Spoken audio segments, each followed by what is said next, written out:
பறவைகள் குறித்து கணக்கெடுக்கும் பேக்யார்ட் பேர்ட் கவுண்ட் என்னும் சர்வதேச அளவிலான பறவைகள் கணக்கெடுப்பு பணி நாளை துவங்குகிறது. 4 நாள்கள் நடைபெற உள்ள இந்த கணக்கெடுப்பில் பொதுமக்கள் அதிக அளவில் கலந்து கொள்ள வேண்டும் என அழைப்பு விடுத்துள்ளனர் பறவை ஆர்வலர்கள். கிரேட் பேக்யார்ட் பேர்ட் கவுண்ட் எனப்படும் சர்வதேச முக்கியத்துவம் வாய்ந்த பறவைகள் கணக்கெடுப்பு உலகம் முழுவதும் நாளை தொடங்கி 17ஆம் தேதி வரை 4 நாட்களுக்கு நடைபெறுகிறது. இதில் நமது சுற்றுப்புறத்தில் உள்ள பறவைகளான காகம், சிட்டுக்குருவி, பச்சை கிளி, மைனா உள்ளிட்ட நாம் அன்றாடம் பார்த்து வரும் பறவைகள் குறித்து கணக்கெடுக்கப்படும். நிலப்பகுதிக்கு ஏற்றவாறு ஒவ்வொரு நாட்டிலும் உள்ள பறவைகள் குறித்து ஒரே நேரத்தில் கணக்கெடுக்கப்படுவதன் மூலம் பறவைகளின் தற்போதைய நிலை குறித்து அறிய ஏதுவாக இருக்கும் என்கின்றனர் பறவையியல் ஆர்வலர்கள்.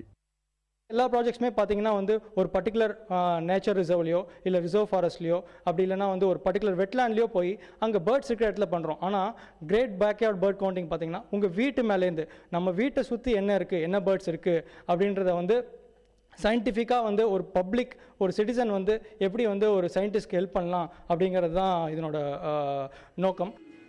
விளைநிலங்கள் வீட்டுமனைகளாக மாறியதாலும் நமது வீடுகளின் வடிவமைப்புகளும் மாறியதாலும் பறவைகள் கூடுகட்ட முடியாமலும் உணவு கிடைக்காமலும் பாதிக்கப்பட்டுள்ளன. இது சுற்றுச்சூழல் சமன்பாட்டில் பாதிப்பை ஏற்படுத்தும் என்கிறார்கள் இயற்கை ஆர்வலர்கள். நமது குடியிருப்பு பகுதிகளில் இருக்கும் பறவைகளை பற்றி தெரிந்து கொண்டு அவற்றை காக்க நாம் முன்வர வேண்டும் என்ற கருத்து வலியுறுத்தப்படுகிறது. பேர்ட்ஸ் இல்லைன்னா அதுக்கு என்ன காரணம்? ஒன்று அதுக்கு தகுந்த ஃபுட் கிடைக்கல, அப்படி இல்லைன்னா அது நெஸ்ட் பண்ணுறதுக்கான இடம் கிடைக்கல. ஸோ இப்போ பேர்ட் பாப்புலேஷன் இன்க்ரீஸ் ஆகிறதையும் டிக்ரீஸ் ஆகிறதையும் வச்சு நம்ம எந்த அளவுக்கு நேச்சரை இன்ஃப்ளூயன்ஸ் பண்ணுறோன்றது ஒன்று தெரியும்.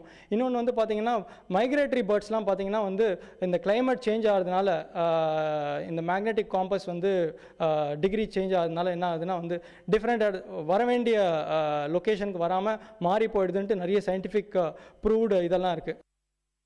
உலகம் முழுவதும் ஒரே சமயத்தில் கோடிக்கணக்கான மக்கள் கலந்து கொள்ளும் கணக்கெடுப்பு என்பதால் இதற்காக www.ebird.org என்ற இணையதளமும் பிரத்யேக மொபைல் போன் அப்ளிகேஷனும் உருவாக்கப்பட்டுள்ளது. பொதுமக்கள் குறைந்தபட்சம் தங்கள் வீடுகளுக்கு அருகே உள்ள பறவைகளை கணக்கெடுத்து தகவல்களை தர முன்வர வேண்டும் என்கின்றனர் பறவையியல் ஆர்வலர்கள். நம் வீட்டு முற்றங்களில் குதித்து விளையாடி கொண்டிருந்த சிட்டுக்குருவிகளை இப்போது பார்ப்பது அரிதாகிவிட்டது. கண்ணுக்கு தெரிந்த சிட்டுக்குருவிகள் தெரியாமல் எத்தனையோ பறவைகள் வாழ தகுதியற்றதாகிவிட்டது நமது சுற்றுப்புறம்.